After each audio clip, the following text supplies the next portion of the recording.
हर हर महादेव सांब सदा शिवाय नमः। वंदे बुद्धमयं नित्यं गुरुशङ्करेरूपिणं यमाश्रितो हि वक्रोऽपि चन्द्रः सर्वतः वन्द्यते। नवरात्रा का छठे दिन की आप सभी देवी के अनुयायियों को, सनातनी धर्मियों को बहुत बहुत बधाई। माँ कात्यायनी की पूजा, माँ का यह रूप विशेष रूप से बहुत ही शुभ देने वाला है। माँ का इस रूप में व्रती को चाहिए कि माँ को आज के दिन मधु शहद का भोग लगाएं। उसके अलावा शहद के भोग के अलावा शहद से भी आहुतियाँ दी जाती हैं। जो हवन करते हैं रात्रि के समय में, उनको भी शहद का भी भोग लगा सकते हैं और आहुतियाँ भी दे सकते हैं। मन को शिथिल शांत करने वाली यह मन की देवी कात्यायनी को बार बार प्रणाम करते हैं। इसी प्रकार से उनके चरित्र से हमारे जो हम पे एकाग्रता पैदा हो और उसी का प्रणाम करना है, उसी एकाग्रता पे उसके महात्मा और उसी माँ भवानी का निरंतर तप करना है। जैसे कि प्रथम शैलपुत्री से लेकर के छठे कात्यायनी देवी तक के लिए निरंतर भक्ति बढ़ते जाए। जैसे जैसे बढ़ते जाती वैसे ही माँ का शक्ति स्वरूपा माँ और भी प्रकट रूप में विद्या, बुद्धि, बल आदि प्रदान करती है। अब बहुत सारे लोगों के यहाँ पर सोचने वाली बात है कि 2 घड़ी, 3 घड़ी, 4 घड़ी, 5 घड़ी अगर कोई तिथि बढ़ जाती है तो उसमें लोग कहते आज ही अष्टमी है, आज ही नवमी एक ही दिन है। जबकि सायंकाल के समय को देख करके ही तिथियों का वर्णन करना चाहिए। जो लोग अष्टमी को पूजा करते हैं तो अष्टमी जिनकी रात्रि की अष्टमी होगी, व्रत होगा अष्टमी की, उसी दिन को अष्टमी माना जाएगा। हमारे लोगों में शिवरात्रि आता है, शिवरात्रि के दिन रात्रि में शिवरात्रि स्टार्ट होती है। उस समय तो लोग खाना खा चुके होते हैं। कुछ चीजें जो चली आ रही है उसको लेकर के लोग की भ्रांति, इसको दूर करनी चाहिए। ये सभी लोगों ने करना चाहिए। भैया नवरात्र का मतलब रात्रि में अगर अष्टमी हो, पंचमी हो तो उसी दिन पर व्रत होगा, उसी दिन में वो तिथि के अनुसार उसकी पूजा होगी। शिवरात्रि अगर रात की है तो रात के पहर में ही पूजा होगी। पंचमी अगर रात की है तो रात में ही उसी दिन उस दिन पंचमी को रात के समय में भी अगर पंचमी लग रही है तो उसी समय मानी जाएगी।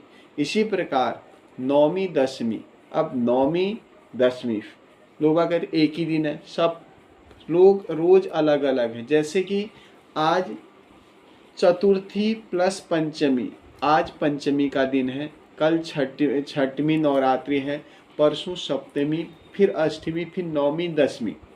1 घड़ी, 2-3 घड़ी या 13-14 घड़ी, इससे फर्क नहीं पड़ता। फर्क यहाँ पर पड़ता है अगर एकादशी की तिथि 1 घड़ी भी है तो उसी दिन उदया में ही उस व्रत को करा जाएगा एकादशी का। अन्य व्रतों को पूर्व में ही लिया जाएगा। जैसे पूर्णिमा का दिन है, पूर्णिमा दिन भर भी है, अगर सायंकाल के समय में जिस समय पूजा के लिए पूजा की जाती है चंद्रमा की, उस समय अगर पूर्णिमा नहीं है तो पूर्व के दिन में अंधेरा होने के 1 घंटे के बाद भी पूर्णिमा लग रही है तो पहले दिन की ही पूर्णिमा मानी जाएगी। और अमावस्या की तिथि में भी यही है भाई, अमावस्या की तिथि में पितृकार्य के लिए पहला दिन और देवकार्य स्नान आदि के लिए दूसरा दिन माना गया है। तो इस चीज़ में बहुत सारे लोगों को यही चीज़ ये है कि एक ही दिन में 2-2 चीज़ें हैं, 3-3 ऐसा नहीं, रात्रि के समय में जो तिथि पड़ रही है उसी को मान्य करें।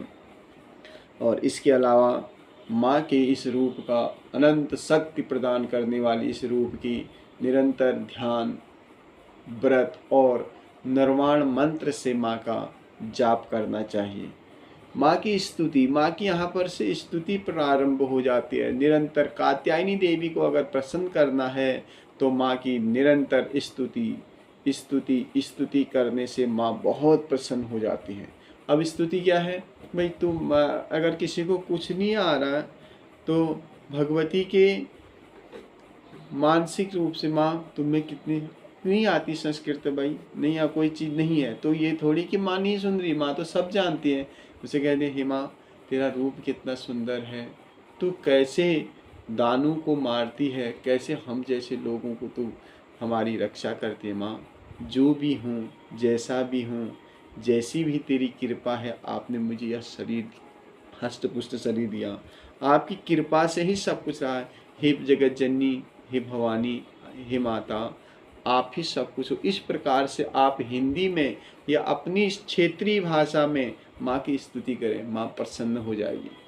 माँ को जैसा तुम भाव करोगे वैसा ही तुम्हें माँ मिलेगी। इसी प्रकार से एक कथा है, बनारस में एक पंडित जी थे, उनकी उम्र 85 वर्ष तक की हो चुकी थी और पिताजी ने 7 वर्ष की उम्र में उनका यज्ञोपवीत संस्कार कर दिया और कहा, बेटा हमारी जो आराध्य माँ है वो भगवती है, आज से बेटा तू एक काम करना, निरंतर संध्या पूजन करना और भगवती दुर्गा सप्तशती का पाठ करना।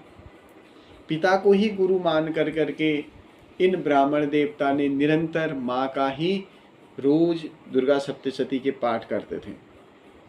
प्रायः पूर्व काल में ऐसे विद्यालय भी नहीं हुआ करते थे और स्कूल भी, वहाँ जाना भी इतना वो नहीं था, तो ऐसे स्थिति में वह जो पिताजी ने पढ़ाया उसी को पढ़ते थे, उसी में उनको बहुत सारी त्रुटियां हो जाती थी, बहुत सारी गलतियां हो जाती थी। 50 वर्ष की उम्र में वह जब दुर्गा सप्तशती की पाठ कर रहे थे, उसी में से एक बच्चा वहाँ पर कोई बनारस से पढ़ कर करके वहाँ पर आया। उनने कहा, तुमने माँ की जो स्तुति पे, उनने कहा, पंडित जी ये दुर्गा सप्तशती का पाठ कब से करते हैं? उनने कहा, बेटा 8 वर्ष से कर रहा हूँ।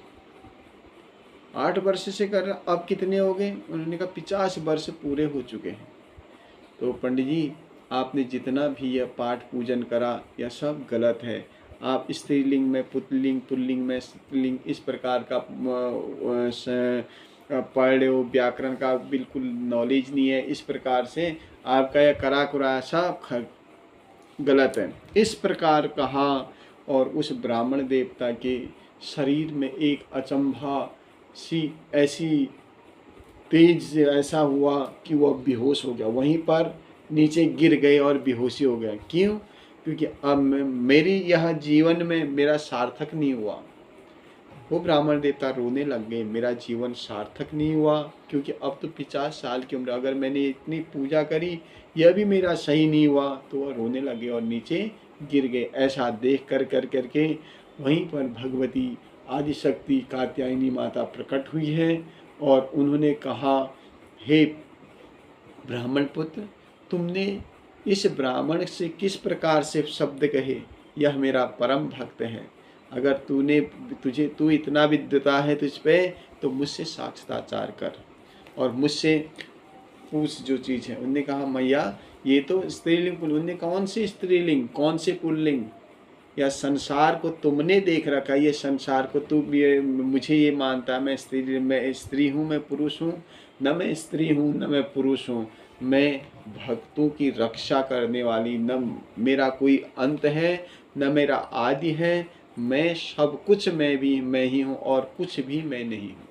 इस प्रकार से कहने के बाद ब्राह्मण देवता पुनः उठे और माँ भगवती का साक्षात दर्शन हुए और उनका यह जीवन सफल हुआ। इसलिए माँ को अगर सेवा भाव से करा जाए और निरंतर बिल्कुल सात्विकता, और उसके अलावा मन में कोई कपट न हो, कोई द्वेष न हो, कोई रोष न, आपको पढ़ने लिखने की कोई ज़रूरत नहीं है, कोई कुछ करने की ज़रूरत नहीं है, बस आपका मन निर्मल है तो भगवती जरूर आपको दर्शन देगी। जय माता की। हाँ।